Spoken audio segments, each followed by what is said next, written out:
O Apocalipse é o livro mais temido da Bíblia, mas também o mais revelador. João viu o fim antes de todos nós e escreveu cada detalhe. 7 selos, 7 trombetas, 7 taças, cada uma mais terrível que a outra.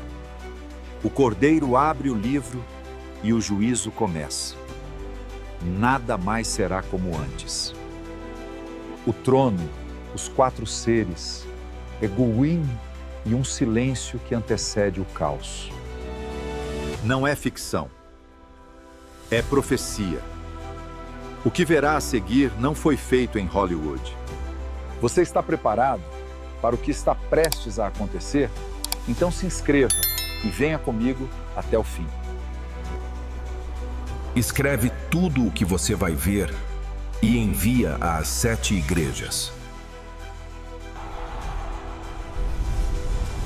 Quem é digno de abrir o livro e quebrar os selos? Saí vitorioso para conquistar. Tirei a paz da terra para que matassem uns aos outros. 1 litro de trigo por 1 denário. O meu nome é Morte. E o inferno me segue de perto. Até quando, ó Senhor, não julgarás e não vingarás o nosso sangue? Escondam-nos da face daquele que está no trono e da ira do Cordeiro. E houve silêncio no céu por cerca de meia hora. O fogo está destruindo tudo. Até as árvores gritam. O mar virou sangue. Virou sangue. Está tudo morto. A água ficou amarga. Está matando a todos. O dia virou noite. Deus virou o rosto para nós. Eles não matam. Só fazem a dor durar.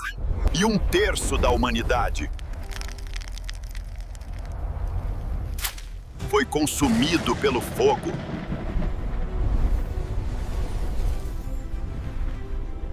Eu vi o trono de Deus. Santo, Santo, Santo. Santo é o Senhor Deus todo.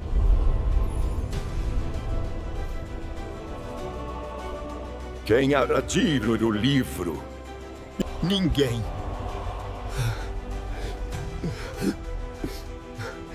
Era digno de abrir o livro.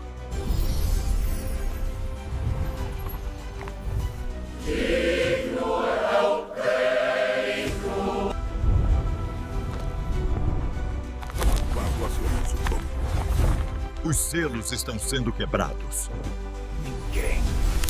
Ninguém é digno, A não ser o Cordeiro.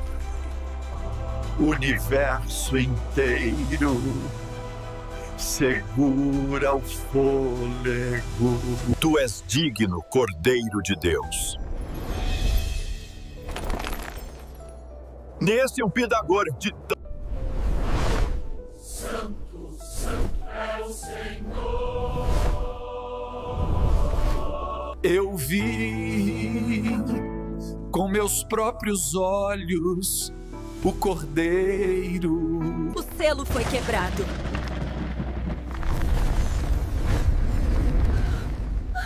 Começou. Saiu vencendo. E para vencer.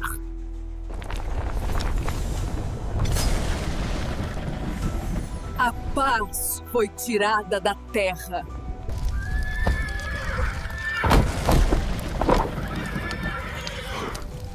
A guerra chegou.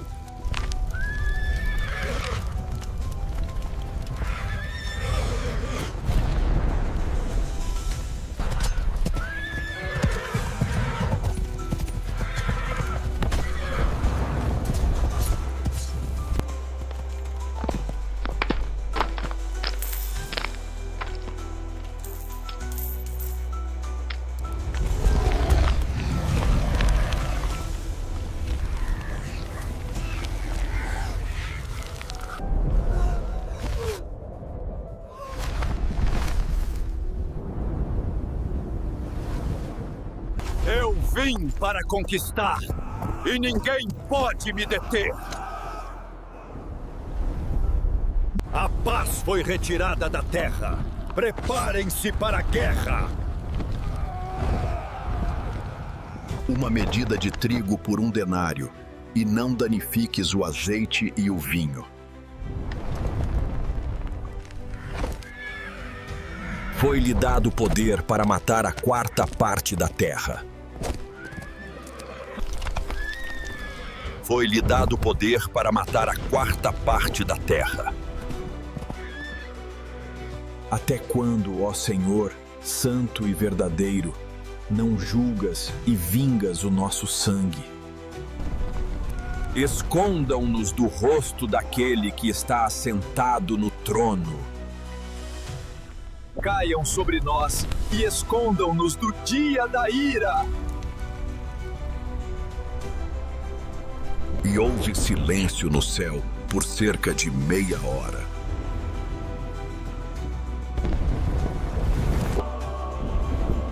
Agora começa o som das trombetas. Quando o 7º selo foi aberto, o silêncio no céu não durou. Um novo ciclo de juízo se iniciou. 7 anjos se posicionaram diante de Deus, cada um com uma trombeta em mãos. O toque de cada uma delas seria como o sopro de um decreto divino, um som que atravessa a criação, chamando à memória o êxodo, as pragas, os sinais no Egito. Mas agora, não era o Egito que seria julgado, era o mundo inteiro. A primeira trombeta soou, e houve saraiva e fogo misturados com sangue lançados sobre a terra. A vegetação foi consumida, 1/3 das árvores e toda a relva verde queimaram. O que antes era sinal de vida tornou-se brasa. O fogo do céu não é metáfora, é memória de um juízo que consome o orgulho humano. A segunda trombeta trouxe algo como uma grande montanha em chamas, atirada no mar. O impacto foi catastrófico. 1/3 dos oceanos tornou-se sangue.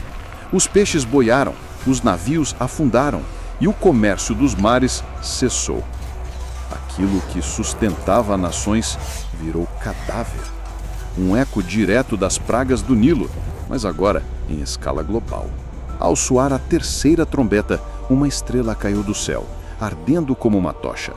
Seu nome era Absinto, e suas águas envenenaram os rios, as fontes, os lugares mais puros, mais escondidos, contaminados. Milhares morreram ao beber. O que antes saciava, agora matava. Não era apenas a terra que se contaminava, mas a própria esperança. Com a quarta trombeta, o céu foi atingido. 1/3 do sol, da lua e das estrelas escureceu. O tempo perdeu sua marca.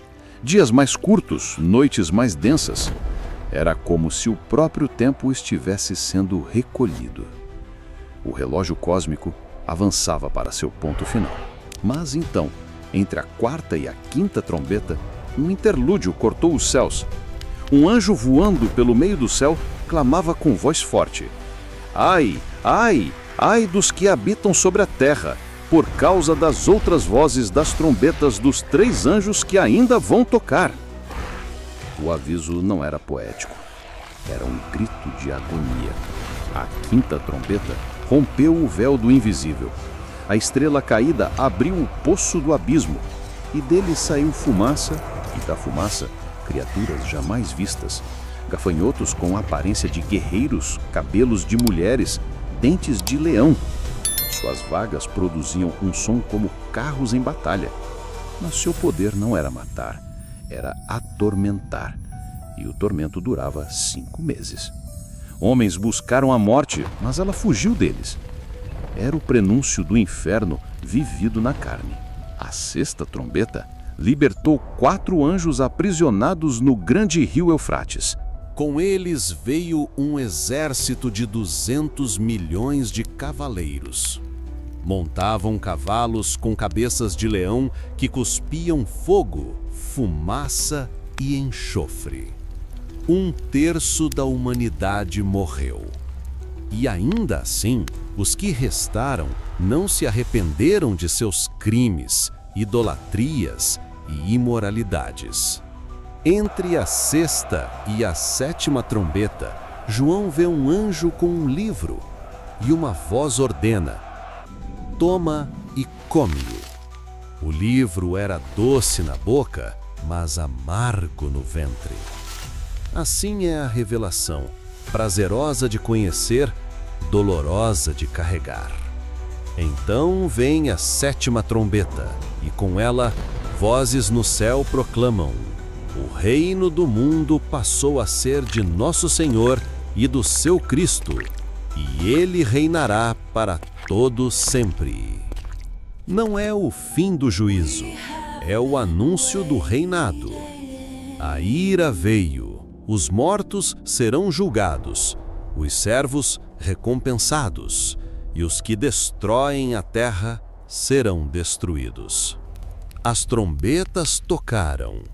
Não são apenas alertas, são marcos. São feridas abertas que clamam por arrependimento.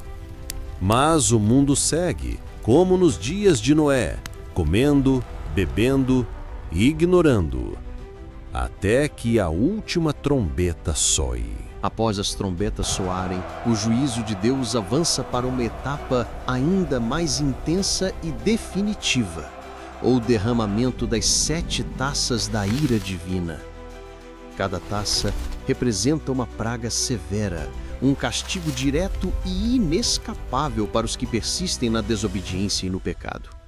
A primeira taça derrama feridas malignas e dolorosas sobre aqueles que carregam o sinal da besta e adoram sua imagem. Uma praga física visível que assola a carne e revela o juízo iminente sobre os ímpios. A segunda taça transforma o mar em sangue e toda criatura viva nele morre. Um golpe direto à vida marinha, mas também uma metáfora do colapso dos recursos vitais para a humanidade. A morte no mar significa a interrupção da cadeia que sustenta a vida, o começo do caos ambiental. A terceira taça atinge os rios e fontes de água, tornando-os sangue. Assim como o mar, as fontes vitais da terra são contaminadas, privando as pessoas do acesso à água limpa, símbolo da vida e da pureza. A sede se torna tormento, o recurso essencial torna-se veneno. A quarta taça atinge o sol, que se torna ainda mais ardente, queimando as pessoas com seu calor abrasador. Um juízo que intensifica o sofrimento, fazendo do calor um instrumento de punição. A resistência humana está testada ao limite sob o fogo impiedoso. A quinta taça mergulha o reino da besta em trevas, uma escuridão profunda que não permite mover-se, simbolizando o juízo espiritual e social sobre aqueles que seguiram a besta. A escuridão como prisão, confusão e desespero. A sexta taça seca o grande rio Eufrates, preparando o caminho para os reis do Oriente e para a grande batalha do Armagedon. Um movimento estratégico no plano divino que sinaliza o clímax da guerra espiritual e física. Finalmente, a sétima taça é derramada no ar, acompanhada de relâmpagos, trovões e um terremoto colossal. A ira de Deus se manifesta em sua plenitude, cidades desabam, montanhas desaparecem e o caos toma conta da terra.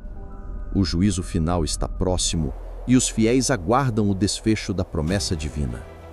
Essas taças não são meros castigos, são chamados urgentes ao arrependimento, sinais da justiça perfeita de Deus e da inevitabilidade do fim. A terra sofre, os ímpios resistem, mas o trono de Deus permanece firme, soberano, conduzindo a história para o seu desfecho glorioso. O Apocalipse culmina com a grande batalha entre as forças do bem e do mal. Um conflito cósmico que decide o destino da humanidade e do próprio mundo. Antes dessa confrontação decisiva, João testemunha a queda da Babilônia, a grande cidade que simboliza a corrupção, a opressão e a rebeldia contra Deus. Babilônia é descrita como uma mulher vestida de púrpura e escarlate, adornada de ouro, pedras preciosas e pérolas. ela é chamada de a mãe das prostitutas e das abominações da terra, pois por meio dela as nações foram corrompidas e seus pecados alcançaram o céu. Sua queda é certa e anunciada com grande clamor nos céus. Quando Babilônia cai, um coro de vozes glorifica a justiça divina. Os reis da terra que se uniram a ela choram e lamentam, pois perderam sua influência e riqueza. Mercadores choram porque seus negócios e lucros acabaram. A cidade, antes esplendorosa, é consumida pelo fogo, transformada em ruínas desertas. Após essa queda, prepara-se o cenário para a batalha final, conhecida como Armagedon. Os reis do mundo se reúnem para enfrentar o Senhor Todo-Poderoso e o seu exército celestial. A batalha é descrita como violenta e decisiva, onde o mal não tem chance diante da glória e do poder de Deus.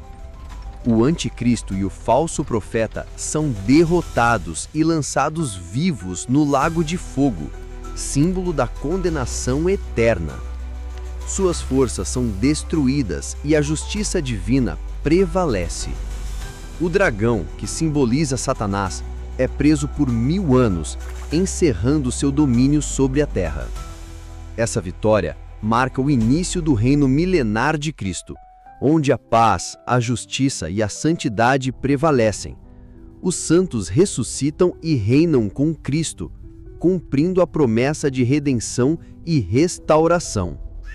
O Apocalipse, portanto, não é apenas um relato de destruição, mas uma mensagem de esperança. A queda de Babilônia e a vitória final mostram que o mal será vencido, que Deus é soberano e que o futuro reserva a restauração completa da criação.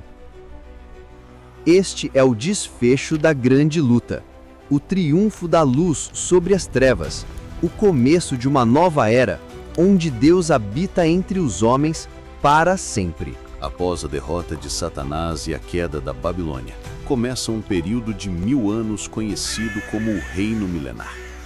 Durante esse tempo, Cristo reina com seus santos, estabelecendo justiça, paz e ordem na terra restaurada. Este é o cumprimento das promessas feitas ao longo das Escrituras, onde o Messias governa em poder e glória. Satanás é preso e isolado, impedindo de enganar as nações, garantindo um período de prosperidade e segurança para o povo de Deus. O mal é contido e os fiéis vivem sob a liderança divina, desfrutando de comunhão e proteção. Essa era é marcada por renovação e transformação, onde a criação começa a refletir a perfeição original. Contudo, ao final dos 1000 anos, Satanás é solto por um breve período para testar novamente a humanidade. Ele reúne as nações para uma última rebelião contra Deus, cercando o acampamento dos santos e a cidade amada, a Nova Jerusalém. Mas o exército do mal é rapidamente derrotado, consumido pelo fogo que desce do céu. A seguir, ocorre o juízo final. Todos os mortos são ressuscitados para comparecer diante do grande trono branco. Cada pessoa é julgada segundo suas obras, conforme registradas nos livros abertos. Aqueles cujos nomes não estão escritos no livro da vida são lançados no lago de fogo, a segunda morte, que representa a separação eterna de Deus. Este juízo é definitivo e justo, refletindo a santidade de Deus e a seriedade do pecado. Mas também é uma demonstração da misericórdia divina, pois todos terão a oportunidade de prestar contas. Após o juízo, o céu novo e a terra nova são revelados. A antiga ordem passa, dando lugar a uma nova criação, onde não há mais dor, morte ou sofrimento. Deus habita com seu povo, enxugando todas as lágrimas e trazendo paz eterna. Assim, o Apocalipse conclui com a vitória definitiva de Deus, a redenção plena da humanidade e a restauração total da criação. É uma mensagem de esperança para todos que perseveram na fé, confiando no plano soberano do Senhor. No desfecho da grande revelação do Apocalipse, João é levado a contemplar a Nova Jerusalém, a cidade celestial que desce do céu, preparada como uma noiva adornada para o seu esposo. Esta cidade não é apenas um lugar físico, mas a manifestação da presença eterna de Deus entre seu povo, o cumprimento final da promessa de redenção. A Nova Jerusalém é descrita com cores resplandecentes, como ouro puro, cristalino como vidro, e suas muralhas adornadas com pedras preciosas. As ruas são de ouro puro, transparentes como vidro. Lá não existe mais noite, pois a glória de Deus a ilumina e o Cordeiro é a sua lâmpada.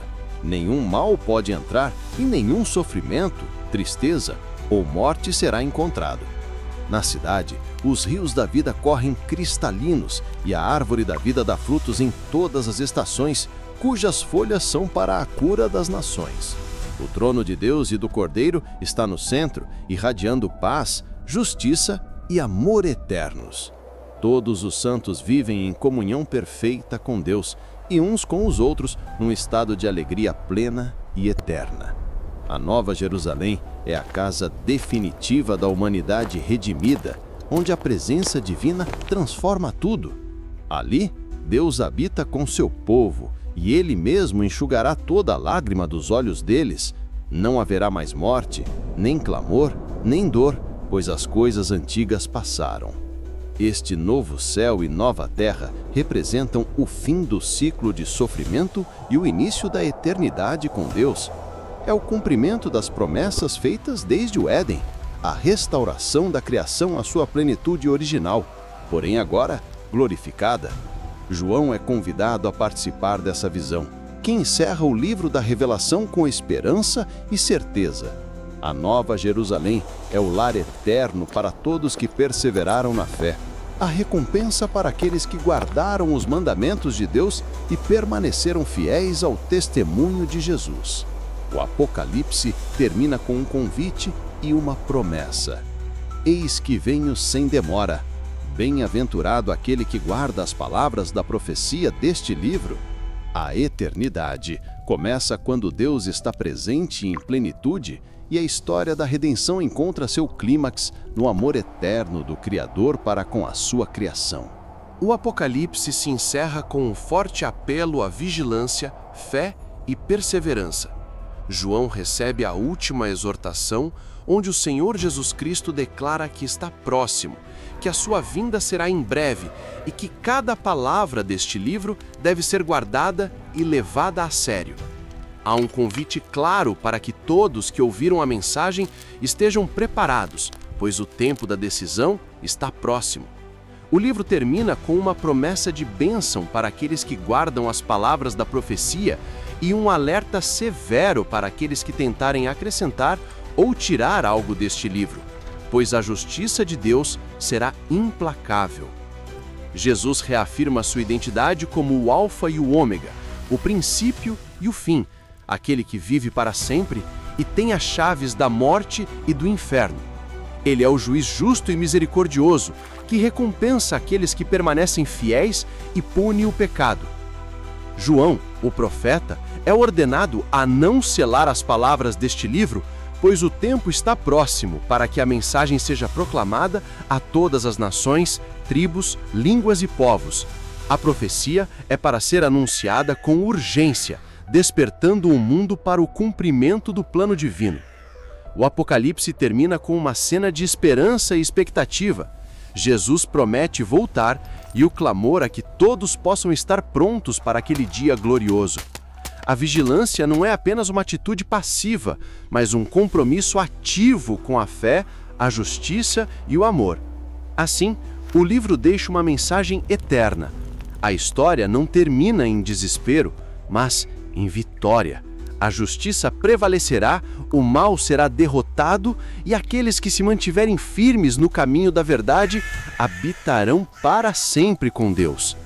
Este é o último chamado, a última palavra do Apocalipse, um convite para que cada pessoa escolha o caminho da vida, mantendo-se vigilante e fiel até o fim.